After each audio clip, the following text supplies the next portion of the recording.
Hello and welcome. आज हम एक बहुत ही इंटरेस्टिंग लीगल डॉक्यूमेंट को एनालाइज कर रहे हैं। ये एक लीगल नोटिस का जवाब है। नेगोशिएबल इंस्ट्रूमेंट्स एक्ट 1881 की सेक्शन 138 के तहत जो नोटिस भेजा गया था, ये उसका रिप्लाई है। मामला जैसा कि अक्सर होता है, एक चेक के अलेज्ड डिसऑनर से जुड़ा है। हमारे पास सोर्स मटेरियल के तौर पर यह पूरा डिटेल रिप्लाई है और साथ में इसका एक काफी गहरा एनालिसिस भी है। हमारा मिशन है आज इस रिप्लाई की स्ट्रैटेजी को समझना। इसमें चेक के मिसयूज, फ्रॉड और फोर्जरी जैसे काफी गंभीर आरोप लगाए गए हैं। हम देखेंगे कि ये कैसे किया गया है और इसके लीगल इंप्लीकेशंस क्या हो सकते हैं। ओके, तो चलिए शुरू करते हैं।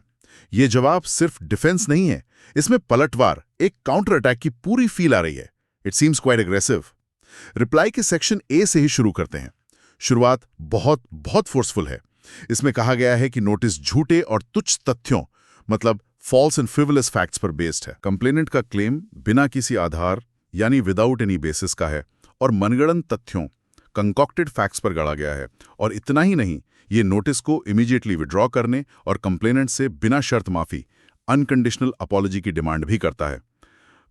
एक्सपर्ट जी, इतनी स्ट्रांग ओपनिंग और ये अपॉलॉजी की डिमांड, इसका स्ट्रेटेजिक सिग्निफिकेंस क्या है? जी, ये एक बहुत ही कैलकुलेटेड लीगल ओपनिंग है। इसका मकसद है कंप्लेनेंट के केस की बुनियाद पर, उसकी वेरी फाउंडेशन पर ही सवाल उठाना। False and frivolous facts, concocted facts जैसे शब्दों का इस्तेमाल करके डिफेंस ये सिग्नल देला है कि उनके नजरिए से ये पूरा मामला ही फैब्रिकेटेड है, लीगली टिकने वाला नहीं है। बेसिकली वो कह रहे हैं your case has no legs to stand on. और रही बात अनकंडीशनल अपॉलॉजी की डिमांड की, तो हाँ, ये एक साइकोलॉजिकल टैक्टिक भी है। It puts the complainant on the back foot, है ना। ये उन्हें सोचने पर मजबूर करता है कि उनके एलिगेशंस कितने बेसलेस और डैमेजिंग हो सकते हैं। और इसमें एक छुपी हुई वार्निंग भी है। वार्निंग? कैसी वार्निंग? वार्निंग ये कि अगर आप इस बेसलेस केस को आगे बढ़ाते हैं तो आपको फ्रिवलस लिटिगेशन इनिशिएट करने के कॉन्सिक्वेंसेस, उसके परिणाम भुगतने पड़ सकते हैं। ये डिफेंस के कॉन्फिडेंस और सीरियसनेस को दिखाता है। अंडरस्टूड।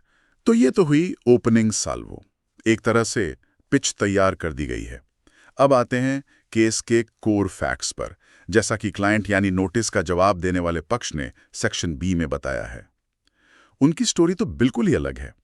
उनका कहना है कि उन्होंने कंप्लेनेंट से कभी कोई मशीन खरीदी ही नहीं थी, जैसा नोटिस में कहा गया है, बल्कि सिचुएशन बिल्कुल उलट थी।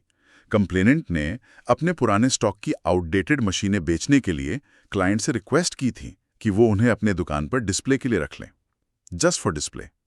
क्लाइंट ने पुराने संबंधों का लिहाज करते हुए हाँ तो कह दी, मगर एक बहुत क्लियर कंडीशन पर।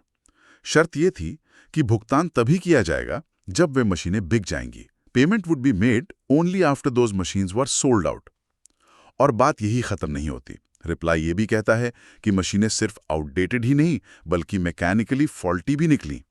मैकेनिकली फॉल्टी, और इसी वजह से वो आज तक क्लाइंट के पास ही पड़ी हैं, बिकी ही नहीं है। क्लाइंट ने यहां तक ऑफर किया है कि कंप्लेनेंट 2 दिन का प्रायर नोटिस देकर अपनी मशीन्स कभी भी वापस ले जा सकता है। हाँ, ये नैरेटिव बहुत इंटरेस्टिंग है, बिकॉज ये सेक्शन 138 एनआई एक्ट की जो फंडामेंटल रिक्वायरमेंट है उसको डायरेक्टली हिट करता है। Fundamental requirement? आप लीगली एनफोर्सेबल डेट की बात कर रही हैं? Exactly, the existence of a legally enforceable debt और other liability.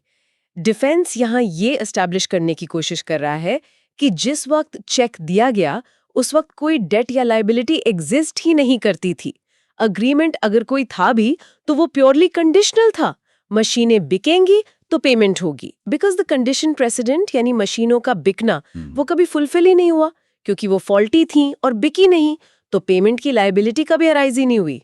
It's essentially building a conditional contract argument, है ना। जैसे मैं पैसे तभी दूंगा जब ये काम होगा, काम नहीं हुआ तो पैसे देने की जिम्मेदारी नहीं। राइट। तो क्लाइंट बायर नहीं, बस एक फैसिलिटेटर था। प्रिसाइसली। इस नैरेटिव से क्लाइंट की पोजीशन बायर से बदलकर महज एक फैसिलिटेटर या एजेंट की हो जाती है, जिसने बस जगह दी थी मशीन्स रखने के लिए। और मशीन्स वापस ले जाने का जो ऑफर है वो क्लाइंट की तरफ से गुड फेथ दिखाने और ये जताने का प्रयास है कि उन मशीन्स पर उनका कोई ओनरशिप क्लेम नहीं है, स्ट्रैटेजिकली देखें तो ये बर्डन ऑफ प्रूफ को शिफ्ट करने की कोशिश है। अच्छा, मतलब अब कंप्लेनेंट को पहले ये साबित करना होगा कि सेल एग्रीमेंट था भी या नहीं। सिर्फ चेक पे रिलाई नहीं कर सकते। हाँ बिल्कुल, डिफेंस का आर्ग्यूमेंट यही है कि पहले आप अंडरलाइंग ट्रांजैक्शन तो साबित करें, चेक तो बात की बात है। Okay, that makes sense. पूरी ट्रांजैक्शन की प्रेमिस ही बदल दी। But here's where it gets really interesting. मतलब चेक इटसेल्फ। रिप्लाई में चेक को लेकर बहुत ही स्टार्टलिंग, चौंकाने वाले क्लेम्स हैं। पहला, जैसा सेक्शन बी के एंड में कहा गया कि चेक इन क्वेश्चन मेरे मुवक्किल द्वारा ब्लैंक हैंड ओवर किया गया था। The cheque was handed over blank.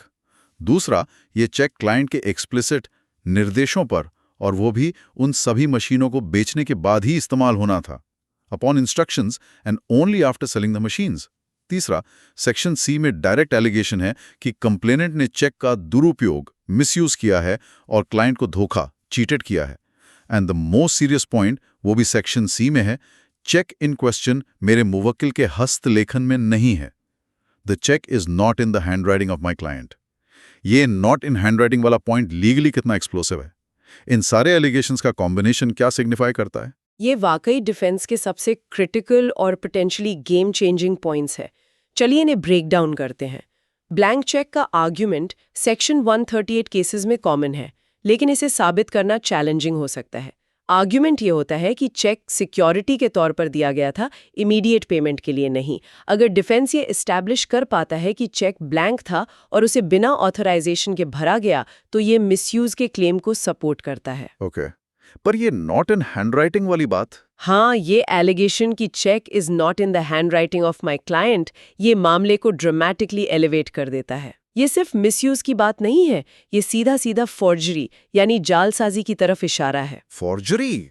मतलब ये तो क्रिमिनल ऑफेंस हो गया। ये सिर्फ चेक बाउंस केस के खिलाफ एक डिफेंस नहीं है, ये अपने आप में इंडियन पीनल कोड (IPC) के तहत एक सीरियस क्रिमिनल ऑफेंस है। तो जब रिप्लाई मिसयूज, चीटिंग और स्पेसिफिकली हैंडराइटिंग इशू को अलेज करता है, तो वो एक साथ दो काम कर रहा है। पहला, वो सेक्शन 139 NI एक्ट के तहत जो प्रिजम्पशन होता है, उसे रिबट करने की कोशिश कर रहा है। सेक्शन 139 का प्रिजम्पशन कि चेक डेट या लायबिलिटी के लिए ही दिया गया होगा। करेक्ट। सेक्शन 139 ये प्रिज्यूम करता है, तो ये कहकर के चेक ब्लैंक था, मिसयूज्ड था और पोटेंशियली फोर्ज्ड है। डिफेंस उस इंस्ट्रूमेंट की वैलिडिटी और लेजिटिमेसी पर ही सवाल उठा रहा है। इस तरह वो स्टैट्यूटरी प्रिजम्पशन को डिस्प्लेस करने का अटेम्प्ट कर रहा है। दूसरा, फ्रॉड और फोर्जरी के एलिगेशंस मामले को NI एक्ट के दायरे से बाहर ले जाते हैं, जो प्राइमरीली चेक डिसऑनेस्टी डील करता है, और इसे फर्मली IPC के टेरिटरी में ले आते हैं। एनालिसिस सोर्सेस सही पॉइंट आउट करते हैं कि ऐसे एलिगेशंस पोटेंशियली क्रिमिनल प्रोसीडिंग्स का आधार बन सकते हैं under sections like IPC 420 cheating, 467 forgery of valuable security and 468 forgery for purpose of cheating. Wow, तो ये तो पूरा गेम ही बदल सकता है कंप्लेनेंट के लिए। Indeed, it completely changes the complexion of the dispute. From a civil or quasi-criminal liability under NI Act, it escalates to serious criminal accusations against the complainant. Of course, ये इस stage पर सिर्फ allegations है, इन्हें court में evidence से substantiate करना होगा। बिल्कुल, एविडेंसेस की। अच्छा, तो ये फ्रॉड और फॉर्जरी के एलिगेशंस तो सिचुएशन को रियली एस्केलेट कर सकते हैं, लेकिन इन मेजर एलिगेशंस के अलावा रिप्लाई में नोटिस के हर स्पेसिफिक पैराग्राफ का भी जवाब दिया गया है। रिप्लाई ऑन मेरिट सेक्शन में, जैसे पैरा 1 के जवाब में फिर से मशीन्स खरीदने से इनकार है। पैरा 3 में कहा गया कि कंप्लेनेंट को चेक इन कैश करने का अधिकार ही नहीं था, right to encash denied. कुछ पैराग्राफ्स जैसे 2, 4 और 5 को ज्ञान की कमी के कारण अस्वीकृत, denied for want of knowledge कहा गया है।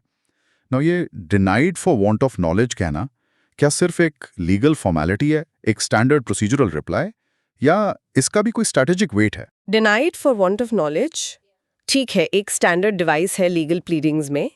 इसका बेसिकली मतलब ये है कि डिफेंडेंट यानी यहाँ क्लाइंट को उन फैक्ट्स की डायरेक्ट नॉलेज नहीं है जो प्लेंटिफ यानी कंप्लेनेंट ने उन स्पेसिफिक पैराग्राफ्स में कहे हैं। फॉर इंस्टेंस, कंप्लेनेंट ने चेक कब प्रेजेंट किया, बैंक से डिसऑनर का कम्युनिकेशन कब और कैसे मिला। क्लाइंट को ये डिटेल्स फर्स्ट हैंड पता हो जरूरी नहीं, तो एक तरह से ये प्रोसीजरल है। हाँ, पर इसे सिर्फ फॉर्मेलिटी की तरह नहीं देखना चाहिए, स्पेशली जब हम पूरे रिप्लाई के कॉन्टेक्स्ट में देखें। वाइल ये उन स्पेसिफिक पॉइंट्स को एड्रेस करता है जिन्हें क्लाइंट डायरेक्टली कंफर्म या डिनाई नहीं कर सकता, आप उन स्पेसिफिक डिनाइल्स पर ध्यान दें जो इस सेक्शन में कहीं और किए गए हैं। पैरा 1 में मशीन्स खरीदने का साफ इनकार, पैरा 3 में कंप्लेनेंट के चेक एंड कैश करने के अधिकार का एक्सप्लिसिट डिनायल। ये सिर्फ टेक्निकलिटीज नहीं है, ये एक्टिवली उस कोर नैरेटिव्स को रीइंफोर्स करते हैं जो सेक्शन बी में बनाया गया था कि कोई अंडरलाइंग सेल नहीं थी, कोई डेट नहीं था और इसलिए चेक को पेमेंट के लिए प्रेजेंट करने का कोई राइट ही नहीं बनता था। अच्छा, मतलब ये पॉइंट बाय पॉइंट खंडन भी उसी मेन स्टोरी को सपोर्ट कर रहा है। एग्जैक्टली। तो reply on merit section, specific denials और जहां जरूरी हो वहां denials for want of knowledge, दोनों के थ्रू सिस्टमैटिकली कंप्लेनेंट के फैक्चुअल असर्शंस को डिसमेंटल करता है, पैराग्राफ बाय पैराग्राफ, और लगातार नो लायबिलिटी की सेंट्रल थीम को एको करता है। जी। और फाइनली पैरा 6 में ये डिनाई करना कि कोई ऑफेंस कमिट हुआ है, ये इस पॉइंट बाय पॉइंट रिबटल का एक कॉम्प्रिहेंसिव रैप अप है। Got it. तो जो प्रोसीजरल लगता है वो भी ओवरऑल डिफेंसिव स्ट्रक्चर का हिस्सा है। And finally the conclusion. Reply complainant के लॉयर को एडवाइस करता है कि वो अपने क्लाइंट को काउंसिल करे, नोटिस विड्रॉ करे और क्लाइंट को किसी भी तुच्छ मुकदमेबाजी, फ्रिवलेस लिटिगेशन में न घसीटें। और एक बहुत क्लियर वार्निंग है, अगर कंप्लेनेंट आगे बढ़ता है तो क्लाइंट न केवल कंटेस्ट द सूट विगरसली करेगा बल्कि कंप्लेनेंट के खिलाफ भी कानून के संबंधित प्रावधानों के तहत कार्रवाई इनिशिएट करेगा, प्रोसीडिंग अगेंस्ट द कंप्लेनेंट। और इसके सभी लागत, जोखिम और परिणाम, costs, risks and consequences solely complainant के होंगे। इस तरह की स्टर्न क्लोजिंग के पीछे क्लियर इंटेंट क्या है? ये क्लोजिंग सिर्फ एक कंक्लूडिंग रिमार्क से कहीं ज्यादा है। ये एक क्लियर सिग्नल है ऑफेंसिव स्ट्रैटेजी का और ये एक सिग्निफिकेंट डिटरेंट की तरह काम करता है। ये कंप्लेनेंट को कह रहा है proceed at your own peril. Defence सिर्फ ये नहीं कह रहा कि वो सेक्शन 138 केस को डिफेंड करेंगे, वो एक्सप्लिसिटली काउंटर एक्शन की थ्रेट दे रहे हैं। काउंटर एक्शन मतलब? क्रिमिनल प्रोसीडिंग्स क्रिएट करने की है। अगर हम इसे बिगर पिक्चर में देखें तो ये स्ट्रैटेजी सिचुएशन को कंप्लीटली रीफ्रेम करने का एम रखती है। क्लाइंट खुद को एक डेटर जिसने डिफॉल्ट किया के रूप में नहीं बल्कि मिसयूज, फ्रॉड और पोटेंशियली फोर्जरी के विक्टिम के रूप में पोजीशन कर रहा है। काउंटर प्रोसीडिंग्स की वार्निंग, जिसमें सारे कॉस्ट्स और कॉन्सिक्वेंसेस कवर करने की बात है, ये कंप्लेनेंट को सीरियसली रिकंसिडर करने के लिए डिज़ाइन की गई है कि क्लेम परस्यू करने के फाइनेंशियल और लीगल रिस्क्स क्या हैं। ये स्टेक्स को सिग्निफिकेंटली एस्केलेट करता है और सिग्नल देता है कि क्लाइंट एक प्रोट्रैक्टेड और potentially multi front legal battle के लिए तैयार है। ये डायनामिक्स को एक सिंपल रिकवरी एक्शन से बदलकर कंप्लेनेंट के लिए भी एक पोटेंशियली डैमेजिंग फाइट बना देता है। So what does this all mean? ये लीगल रिप्लाई सिर्फ एक ढाल नहीं है, इसे एक भाले की तरह डिजाइन किया गया है। ये एक मल्टी प्रोंग्ड डिफेंस स्ट्रैटेजी पेश करता है। पहला, आर्ग्यूमेंट कि कोई लीगली एनफोर्सेबल डेट था ही नहीं। दूसरा, क्लेम कि एग्रीमेंट कंडीशनल था और कंडीशन पूरी नहीं हुई। तीसरा, एलिगेशन कि दिया गया चेक ब्लैंक था और उसका मिसयूज हुआ। और चौथा, फॉर्जरी और फ्रॉड के सीरियस एलिगेशंस लगाना। ये सिर्फ सेक्शन 138 क्लेम को डिनाई करने से आगे बढ़कर एक पावरफुल काउंटर नैरेटिव लॉन्च करता है जिसके कंप्लेनेंट के लिए सिवियर कॉन्सिक्वेंसेस हो सकते हैं। एब्सोल्युटली। ये एक बहुत रोबस्टली ड्राफ्टेड रिप्लाई है जो दिए गए डॉक्यूमेंट्स के आधार पर एक स्ट्रॉन्ग डिफेंस नैरेटिव प्रेजेंट करता है। हाउएवर, ये याद रखना क्रूशल है कि ये अभी भी कहानी का सिर्फ एक पक्ष है। क्लाइंट का वर्जन, उनके एलिगेशंस और इवेंट्स की उनकी इंटरप्रिटेशन। कोर्ट में फाइनल आउटकम पूरी तरह से दोनों पक्षों द्वारा प्रस्तुत एविडेंस पे डिपेंड करेगा। और वो सेक्शन 139 का प्रिजम्पशन? हाँ, सेक्शन 139 एनआई एक्ट का प्रिजम्पशन डिफेंस के लिए एक सिग्निफिकेंट हर्डल बना रहता है जिसे उन्हें क्रेडिबल और कन्विंसिंग एविडेंस से ओवरकम करना होगा। फॉर्जरी और फ्रॉड के एलिगेशंस, जैसा हमने डिस्कस किया, पर्टिकुलरली सीरियस हैं।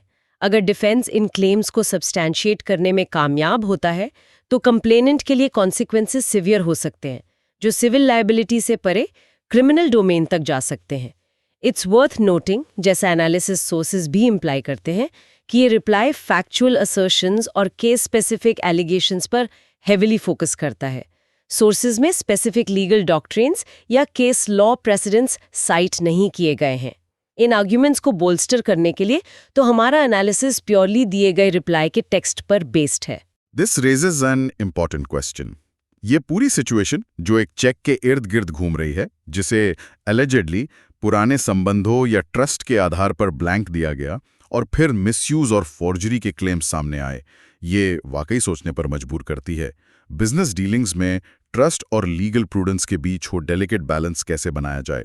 फाइनेंशियल ट्रांजैक्शंस, स्पेशली जहां चेक्स जैसे इंस्ट्रूमेंट्स इन्वॉल्व हो, वहां ट्रस्ट तो होता है पर लीगल सेफगार्ड्स भी पैरामाउंट है।